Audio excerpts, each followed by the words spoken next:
A former Special Forces veteran drives an old pickup truck down endless American highways, his loyal German shepherd always by his side.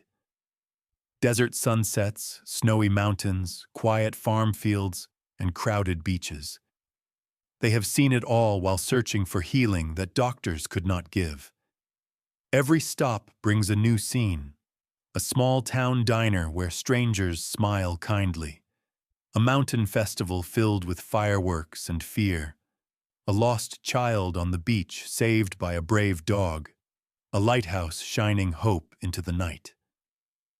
Through it all, God keeps guiding their path, one miracle at a time. If you believe that even the smallest moment can change a life, do not scroll away.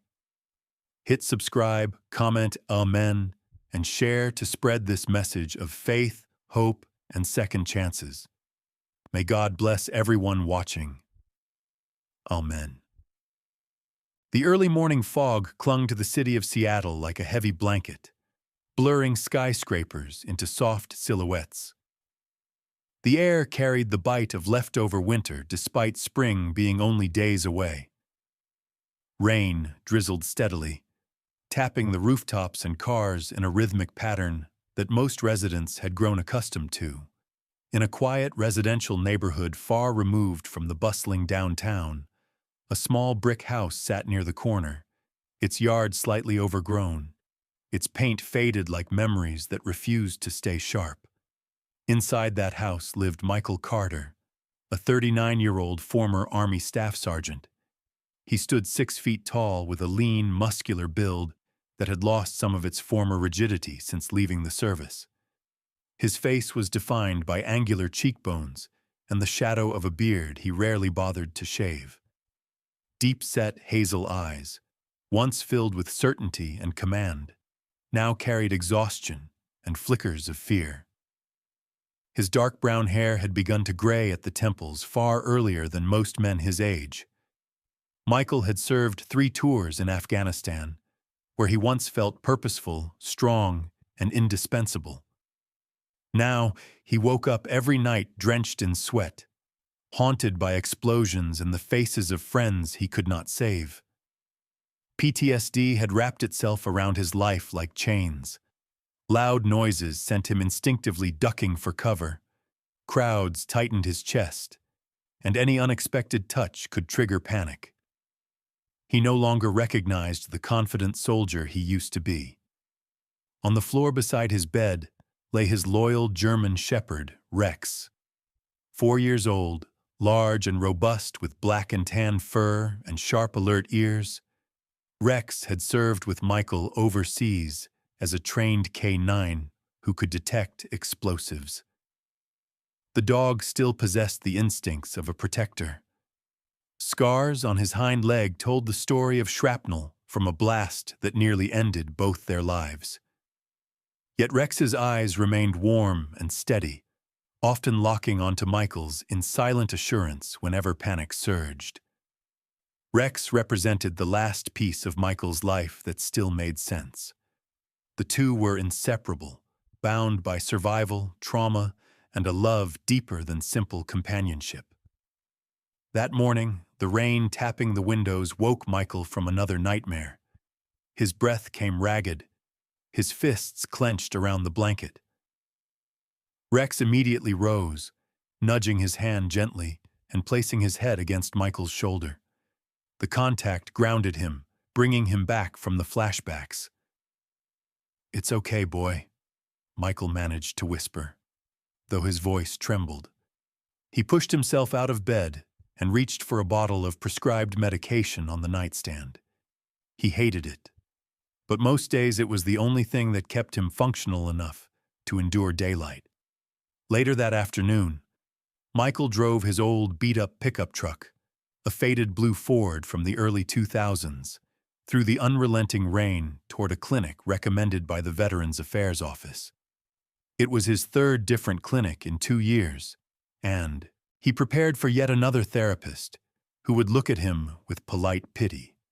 The waiting room smelled faintly of disinfectant and old carpet. A flyer on the wall showcased photos of veterans smiling during group therapy sessions, but the forced cheerfulness only made Michael's chest tighten. Eventually, he was called into a modest office with warm lighting and framed paintings of wide-open landscapes. The woman behind the desk stood to greet him with a genuine smile. She was in her mid-40s, African-American, with shoulder-length black hair that curled softly at the ends. Her name badge read, Dr. Eleanor Hayes. She had kind, dark eyes and a posture that radiated calm assurance. She wore a simple navy blouse and gray slacks, giving her a professional yet approachable appearance. Her voice carried a soothing cadence that made it easy to listen. Dr. Hayes had been working with trauma survivors for more than a decade. She grew up in a military family herself, and the loss of her older brother in combat shaped the compassion and strength she offered her patients. "Michael, it's very good to meet you," she said warmly. "I've read your file, but I'd rather hear from you. How have you been holding up?" Michael shrugged, his fingers tightening around Rex's leash. "Some days are okay. Most nights are hell. I guess that's the best way to put it." The session progressed slowly. Michael spoke in short, hesitant sentences, as if each memory were a barb that could wound both himself and whoever listened. Dr. Hayes never rushed him. She nodded thoughtfully, making gentle notes. Finally, she asked, "Have you ever considered a therapeutic travel approach?" Michael frowned. "Travel?" "Yes," she explained. "PTSD traps the mind in the past. Experiences only repeat themselves when nothing new replaces them. Some veterans respond well to movement, seeing new places, learning new skills, connecting with people outside of the circles that remind them of trauma." She leaned forward slightly. "A journey with purpose, not running away, but expanding life again." Michael looked down at Rex, who gazed up with unwavering loyalty. The idea sounded absurd at first, like something privileged people did for fun, though beneath his skepticism stirred a feeling he had not experienced in a long time. Possibility. "I don't know," he murmured. "What if it doesn't change anything?" "What if it does?" Dr. Hayes replied softly. Days later, after another sleepless night and a panic episode triggered by fireworks from a nearby park, Michael made his decision. He spent the afternoon packing essentials into his truck: camping gear, some clothes, a few photos, Rex's food, and a worn journal he once used to document missions. He stood in the doorway of his house, staring at the dim rooms that had become cages rather than comfort. He whispered a quiet goodbye to the walls that had witnessed his worst moments. The rain had finally stopped. Rays of sunlight broke through the clouds, reflecting on puddles and transforming the street into a shimmering silver path. Rex jumped eagerly into the front seat, tail wagging as if sensing hope rising. Michael climbed in, gripping the steering wheel tightly, feeling both fear and anticipation stirring in his chest. He started the engine. "Let's try living again," he said quietly. With that, the old truck rolled forward. The city of Seattle faded into the distance behind them as they drove south, leaving nightmares in the rearview mirror and heading toward unknown healing. It was not an escape. It was the first step. Highway 90 stretched endlessly ahead of the old pickup truck as Michael and Rex crossed state lines into Montana. The vast sky hung open above them, painted in hues of pale gold and soft lavender as the sun rose behind the towering Rocky Mountains. The land rolled out in sweeping meadows dotted with wildflowers and grazing cattle, a stark contrast to the noisy, rainy streets of Seattle they had left behind. For the first time in years, the air Michael breathed felt wide and clean. Still, His fuel gauge dipped dangerously low, and the crumpled bills in his wallet reminded him that hope alone could not keep them moving forever. They reached a small rural town named Willow Creek, where only a handful of buildings lined the main road. Michael stopped at a local diner, hoping for a cheap meal and perhaps a lead on temporary work. Inside, the place smelled of fresh coffee and sizzling bacon. Behind the counter stood a middle-aged waitress named Jenny Collins. She had a friendly, round face, freckles across her nose, and curly auburn hair tied up in a loose bun. Her green eyes lit up with curiosity as she spotted Rex beneath the table. "Well, aren't you a handsome boy?"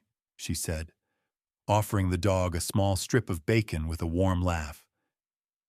Jenny was cheerful by nature, but hints of tiredness showed in the faint circles under her eyes, as if life had asked her to smile through more struggles than she admitted. As Michael paid for his meal, Jenny noticed his worn military jacket and the humble way he avoided attention. "You looking for work?" she asked gently. When he nodded, she scribbled a name and address on a napkin. "The Millers could use help on their farm. They're good people." She offered a supportive smile that made Michael feel unexpectedly seen. He thanked her, grateful for the kindness of a stranger. The Miller farm lay a few miles outside town, nestled by a fence lined with tall cottonwood trees. Michael parked by a weathered barn where an older man was repairing a tractor. The man looked to be in his late 50s, tall with broad shoulders and a slightly stoic presence. His name was Tom Miller. He had sun-tanned skin, a graying beard trimmed short, and clear blue eyes that held a mix of wisdom and cautious trust. He had been a rancher his whole life, and years of battling harsh winters and unpredictable markets had carved deep lines across his brow. Yet beneath his rugged exterior lived a heart shaped by loyalty and generosity. Tom asked direct questions about Michael's skills, and when he heard that Michael had experience with heavy equipment and manual labor, he nodded approvingly. "Fair pay, hard work. Respect the animals," he said. "Sound good?" Michael simply replied, "Yes, sir." Rex barked once as if agreeing. Tom's wife, Linda Miller, soon emerged from the farmhouse porch carrying a tray of lemonade. Linda was a kind-looking woman with silver hair pinned neatly back and soft brown eyes that radiated warmth. She wore a floral apron over simple jeans, and laugh lines framed her gentle smile. Life on the farm had not dulled her spirit. Instead, it had given her a steady kindness that could calm stormy hearts. She noticed Rex's attentive posture and immediately knelt to pet him.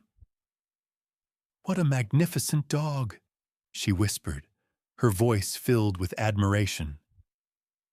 Michael and Rex worked tirelessly through the day. They helped repair fences along the pasture, carried feed to the livestock, and cleaned the barn. Michael's hands remembered the strength he had thought he lost. The repetitive movements and the rhythm of nature around him gave his mind a measure of quiet he rarely experienced. Rex ran freely with the farm dogs, his tail wagging vigorously as though shedding years of tension. As dusk approached, a sudden distressed bleat echoed from the far field. Tom's face hardened with concern. "A calf's missing. Coyotes roam these parts," he muttered. Without hesitation, Rex lifted his head and sprinted toward the sound. Michael followed, adrenaline sharpening his senses. They traced the cries to a small ravine where a young calf had fallen among tangled brush. Rex carefully approached, barking loud enough to alert Michael, but gentle enough not to scare the calf further. Together, man and dog managed to pull the frightened animal to safety. Linda arrived breathless and relieved. She wrapped her arms around the calf while Tom placed a firm hand on Michael's shoulder. "You and that dog saved us tonight." he said, his tone softer than before. "You're welcome here as long as you need." For the next several weeks, the Miller farm became a sanctuary. Michael learned to laugh again during shared dinners, telling bits of stories he once kept locked away. Tom taught him how to ride a horse, fix machinery, and listen to the land. Linda insisted Rex stay inside the house every night, claiming a hero deserved a soft bed. The scars inside Michael's mind did not disappear, but the panic came less often. Rex seemed to glow with happiness, embracing the open fields and gentle companionship of the farm. When enough money was finally saved for the road ahead, Michael hesitated. The Millers had given him more than work. They had given him belonging. Yet he remembered Dr. Hayes's words. Keep moving. Keep discovering life again. One evening, as the sun dyed the Montana sky in streaks of orange and pink, Michael shook Tom's hand and hugged Linda tightly. Rex sat proudly by his side, ready for the next chapter of their journey. With promises to return one day, they climbed into the truck. As they drove off, Tom and Linda waved from the porch, proud smiles lighting their faces. Michael felt a mixture of sadness and hope swirling in his chest. He whispered to Rex, "There's more out there for us to find." The farm disappeared into the distance, but the kindness they found there stayed with them. Their journey was only just beginning. The open roads of Montana slowly transitioned into the rugged foothills of Colorado as Michael and Rex continued their journey. The towering peaks of the Rocky Mountains rose ahead like ancient guardians, their snowy crowns gleaming beneath the late afternoon sun. Michael felt a mix of awe and tension settle inside his chest. Mountains reminded him of Afghanistan, though these were greener, calmer, and untouched by war. He tried to focus on the beauty rather than the ghosts. They arrived at a small mountain town called Silver Ridge, known for its scenic trails and weekly community festivals. The streets were lively, lined with wooden cabins, local shops displaying handmade goods, and friendly residents enjoying the fresh mountain air. Michael found a modest inn to stay for a few nights, hoping the quiet setting would soothe his thoughts. The innkeeper was Ethan Porter, a man in his early 50s with salt and pepper hair, a clean-shaven jaw, and a sturdy build that suggested years of physical labor. Ethan had kind hazel eyes and spoke with a calm, steady tone that immediately reassured those around him. He carried himself like someone who had faced hardships but chosen compassion over bitterness. A faded tattoo of a military unit on his forearm hinted at a story he rarely shared. He took one look at Rex and smiled warmly. "A good dog can save a man's life more than once," he said. His words struck Michael deeper than expected. Silver Ridge was hosting a summer celebration that week, which brought tourists and locals together in the town square. Lanterns hung across the streets, music played from a live band, and the smell of grilled food drifted through the cool evening air. Michael hesitated to join at first, but Ethan encouraged him. "Sometimes the best way to heal is to remember what joy feels like," he said, while offering him 2 meal tickets. Michael walked through the crowd slowly, keeping one hand close to his chest and holding Rex's leash firmly. Laughter surrounded him, along with bursts of conversation and footsteps crossing paths. His heart beat faster than it should have, but Rex stayed close, glancing up every few seconds to ensure his owner was all right. Among the crowd was Sophie Bennett, a young paramedic volunteering at the festival. She was in her late 20s, petite, with shoulder-length blonde hair that curled softly around her fair face. Her blue eyes held intelligence and empathy, and she moved quickly, checking on people with an ease that showed she had done this many times.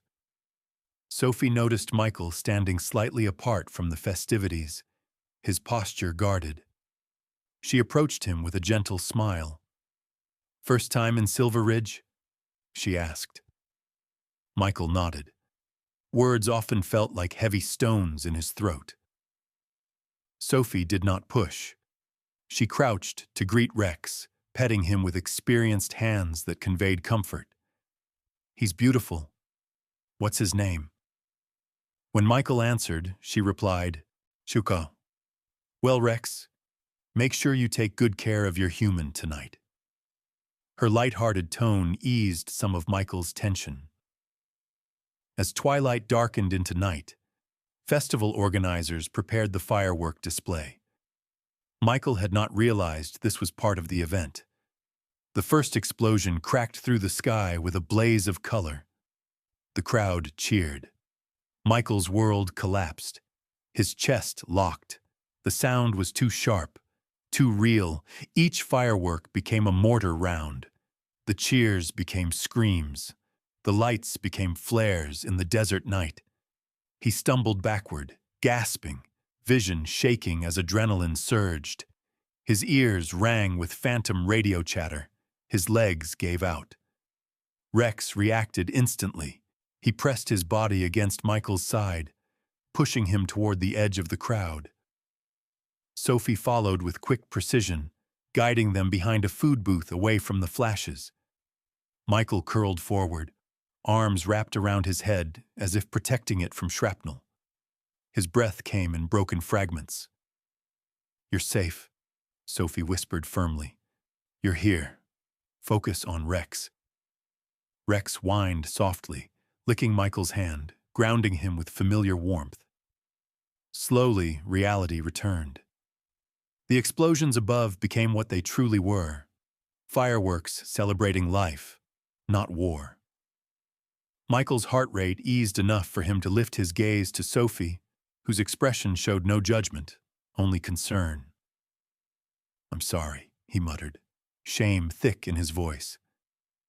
"Never apologize for surviving," Sophie replied calmly. Her gaze softened. "Everyone carries something."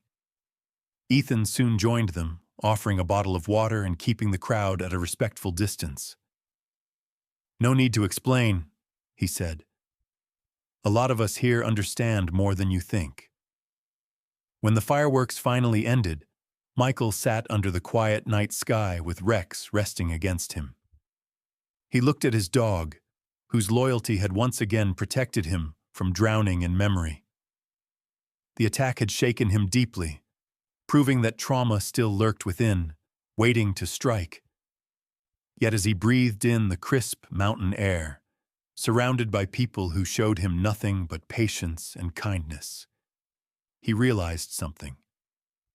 He was not alone. Healing was not a straight line. Some days would break him, others would rebuild him. Rex nuzzled his shoulder gently, and Michael placed a hand on the dog's back, grateful beyond words. He whispered, "Thank you." Not just to Rex, but to the life he was slowly rediscovering. Tomorrow would come. They would keep moving.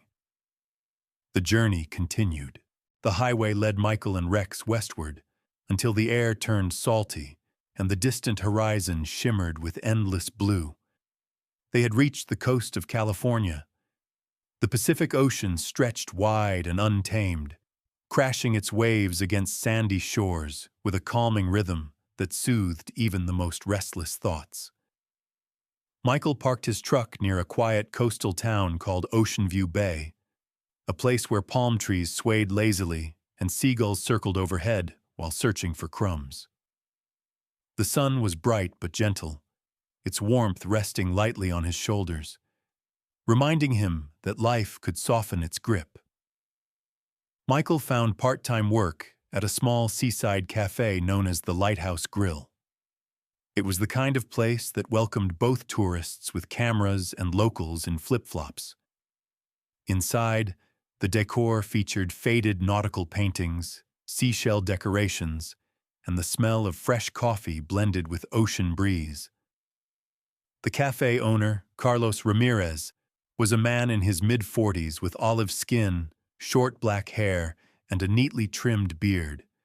His eyes were sharp but kind, and laughter came easily to him. Carlos had once dreamed of being a chef in a grand restaurant, but after his wife passed away from illness, he chose to raise his daughter near the sea, where they had shared their happiest memories. Grief had shaped him into someone who valued kindness above perfection. Working alongside Michael was Grace Turner, a tall woman in her early 30s with light brown skin, a cascade of curly black hair tied back with a colorful scarf, and bright hazel eyes that sparkled with positivity. Grace moved through the cafe with graceful confidence, charming customers effortlessly. She had an artistic spirit, often painting small landscapes during slow hours. She sensed Michael's quiet nature but respected his boundaries, offering encouragement with simple smiles and warm gestures rather than probing questions. Rex quickly became the cafe's unofficial mascot. He waited obediently outside the entrance every day, accepting gentle pats and belly rubs from guests. Children adored him, and Rex seemed to grow happier with each new friend, his movements playful and eager as he chased seagulls across the sand after work. One breezy afternoon, while Michael was unloading supplies from a delivery truck, he noticed a young boy running frantically along the shoreline. The boy looked around, 8 years old, small and slightly underweight, with messy, sandy blonde hair and wide, frightened eyes. He wore a bright red t-shirt and cargo shorts, his bare feet kicking up sand as he searched for someone. He stumbled near the water, nearly falling as a wave crashed high. Rex barked sharply, alerting Michael. Instinct surged through the former soldier, propelling him toward the boy. "Hey, are you okay?" Michael asked, his tone careful and calm. The child's voice wavered. "I can't find my mom. She was here, but then I looked away, and she was gone." His breathing turned, panicked. Michael crouched to the boy's level while Rex sat close, allowing the child to cling to the dog's fur for support. "What's your name?" Michael asked. "Oliver," the boy whispered, tears forming. Michael nodded gently. "We'll find her. You're not alone." Together they walked along the beach while Rex sniffed the sand as if searching for clues. Michael guided Oliver to the lifeguard station, where lifeguard Jenna Brooks, a tall, athletic woman with tanned skin and blonde hair tied tightly under her cap, immediately took action. Jenna had a confident voice, shaped by years of rescue experience, yet her tone softened for Oliver's sake. She radioed other stations and scanned the crowd with laser focus. Minutes stretched longer than they should have, but finally a woman sprinted toward them, arms outstretched. Oliver ran into her embrace, sobbing with relief. She thanked Michael repeatedly, voice shaking with gratitude. "Thank you. Thank you so much." Michael smiled awkwardly, not used to praise. Rex wagged proudly as Oliver hugged his neck one last time before leaving with his mother. Carlos, who had witnessed the moment from a distance, approached with admiration in his expression. "You saved that boy," he said. Michael shook his head. "Rex did most of the work." Carlos smiled knowingly. Heroes never admit they are heroes. Later that evening, Michael sat on the beach beside Rex. The sunset spilled orange and purple streaks across the sky, glowing like fire smoothened into gentle light. The ocean whispered its endless song. Michael watched families play, friends laugh, and couples stroll hand in hand. For the first time in years, he felt connected to the world, rather than separated by invisible walls. He placed a hand on Rex's head, feeling the steady warmth beneath the fur. "We helped someone today," he murmured, voice touched by something fragile yet powerful. Rex looked up, tail sweeping through the sand, eyes bright with loyalty. The moment was simple but profound. It told Michael that he still mattered. He still had purpose. Healing did not arrive like a sudden miracle. It came slowly through small acts of courage, unexpected kindness, and the steadfast love of a dog who refused to let his human fall apart. Under the fading sun, Michael breathed deeply, knowing that although the past still lived within him, the present was becoming stronger. Rex nudged his shoulder as if saying, "We keep going." Michael smiled softly and nodded. Yes, they would. Days turned into weeks along the California coast, and each morning brought Michael a feeling he had not expected to rediscover: peace. The nightmares became rarer, and the panic no longer dictated his every decision. Rex thrived too, his energy high, his eyes bright with the joy of exploration. Although the seaside cafe had become a comfortable place, something inside Michael began to stir again, the pull of the open road reminding him that this journey had a greater purpose than staying still. He wanted to see more, learn more, and keep growing. One breezy morning, Michael informed Carlos and Grace that he and Rex would continue their travels. Carlos gave him a firm handshake, his dark eyes reflecting respect. "Your table will always be here whenever you pass through again," he said. Grace hugged him tightly, leaving a small hand-painted postcard of an ocean sunset in his pocket as a memory. The road north followed rugged cliffs overlooking the Pacific. Seabirds soared overhead, while whales occasionally breached the surface far in the distance, leaving sprays of glittering water behind them. Michael stopped often to admire the views, breathing deeply, letting the world impress itself upon him, rather than passing by unnoticed. They eventually reached Oregon, where pine forests swallowed the coastline, blending green leaves with sea mist. The weather turned cooler, but the crisp air only invigorated Michael more. Stopping at a scenic turnout, Michael encountered a couple who were walking their elderly golden retriever. The man introduced himself as Richard Clark, a retired firefighter in his early 70s. He was tall but slightly hunched, his body marked by years of physical service. His silver-gray mustache curled gently above kind lips, and his brown eyes held the calmness of someone who had faced danger many times and lived to share wisdom. His wife, Margaret Clark, stood beside him. She was short, with soft white hair pinned back with a floral barrette, and her light blue sweater matched the ocean. Her personality radiated warmth and maternal affection. Their dog, Buddy, moved slowly with stiff joints, yet his gentle spirit was unmistakable. Margaret explained that Buddy had comforted Richard through tough times after he retired from the fire department. "Dogs have a way of healing parts of us medicine cannot touch," she said kindly, giving Rex a pat. The two dogs sniffed each other, tails wagging in mutual respect. Richard noticed Michael's posture and the hint of past hardship lingering in his eyes. Instead of asking questions, he simply said, "The mountains ahead are beautiful. You'll find more than scenery up there." His cryptic encouragement stayed with Michael as they parted ways. Continuing onward, Michael reflected on how each stop on this journey had brought unexpected connections. People who crossed his path left small but meaningful marks on his life.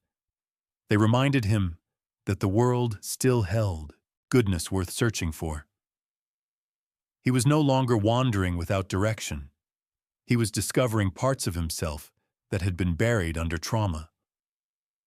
Farther along the coastal highway, Michael and Rex visited a small lighthouse perched on a rocky promontory.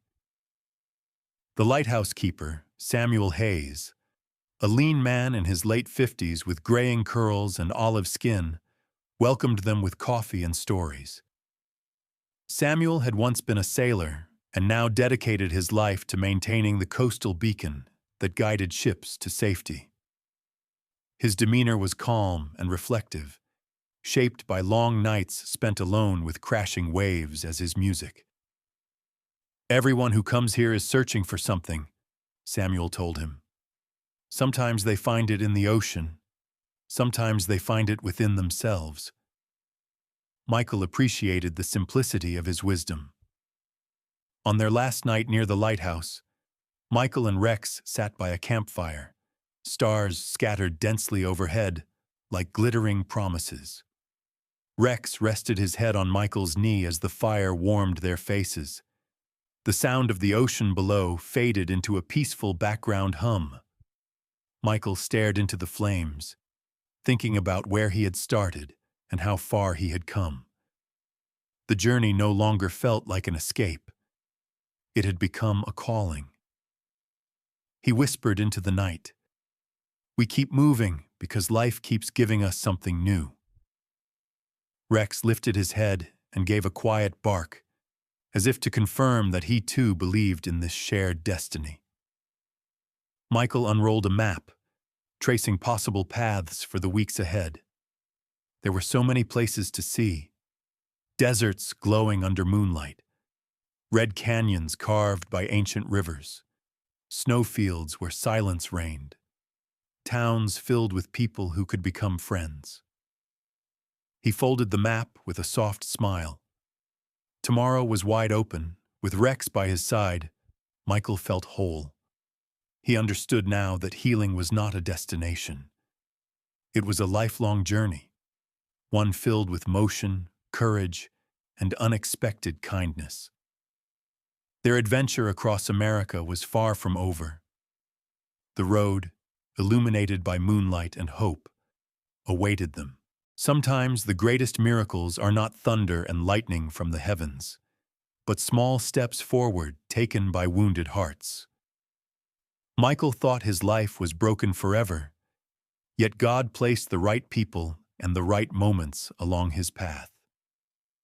A stranger offering a smile, a family opening their home, a lost child found on the beach, a loyal dog refusing to give up on his human. These were not coincidences. These were God's gentle reminders that healing can rise from the simplest acts of love. You may be facing your own battles today, quiet struggles that no one else sees, pain that lingers when the world expects you to move on. Remember this: God works through others, just as He worked through Michael and Rex. Every day can hold a blessing, a connection, a little miracle meant for you. So do not lose hope. Keep walking, keep believing, and let faith open new roads in your life, just like it did for Michael. If this story touched your heart, please share this video so others can feel hope again. Comment Amen if you believe God still heals the broken. Subscribe to join our journey of faith, love, and miracles. May God bless you, protect your family, and guide your steps wherever you go. Amen.